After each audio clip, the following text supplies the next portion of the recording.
Today we're here with Rick Rist from Complete Plumbing.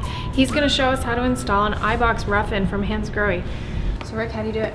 Well, basically this is a pretty typical install of the iBox. Support is a big key factor. You want it to be good and solid and level. Okay. Backing is always important.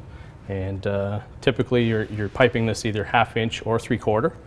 It can be piped in copper or plastic. The thing to remember with plastic though, the fittings are a lot smaller, so they're very restrictive.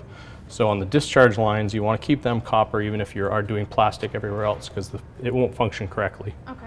For testing, it has a test plate and it has its own isolation valves. As long as you block all your lines, you can test that unit and it will be able to check for leaks before you close it up. Other than that, depth is important. Make sure you got your proper depth. Okay. To sticking out of the wall for finishing, for tiles or marble. Okay. It's adjustable, so you can certainly. Yeah, I see here it says it's got a min and a max. Is yep, that okay? Exactly. So as long as your tile, your finished wall, ends up in that parameter, okay, it's you'll be golden. Yeah. Perfect. Is there a height that you would recommend? Typically, obviously there's no typically, everything's custom, but usually 42 inches is a rough height for the iBox. Okay. Depending on if you've got other volume controls or body sprays, it's completely custom wherever it's going to end up, but typically 42 inches. Okay, great. Great. Now, what do we do after this? I mean, on the iBox, there's no cartridge, right? No, no. I do know that much. It's a versatile rough-in, so it can take various types of finishing. Okay. So we've got a couple here. We'll just bring them over. We've got the pressure balance and the thermal balance. Okay, so this is our pressure balance. So exactly. What would we do with that? This guy, it's marked up, so it's pretty easy to put it on. You would exactly. It just the iBox accepts it in. There's four bolts to hold that one together. This guy has a diverter. And this is the thermal balance. That's the thermal balance. Okay. So again, it goes in the iBox. This one would have setting 1 or 2, so you could have it to the tub or to a shower. Great. And temperature. It's very straightforward. Okay. Now, I want to know, I keep hearing about plumbers always telling me you got to flush the lines. So true.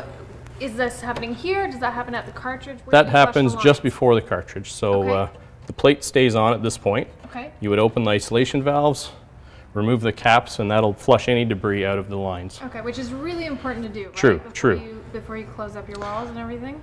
For sure. No, not so much before the walls are closed, but definitely before the cartridge goes on, because any debris could get in the cartridge and foul it. Okay, and then ruin your cartridge. Yeah. All right. Yeah. So again, this is a pretty typical install. Okay. This is one that I had to redo recently.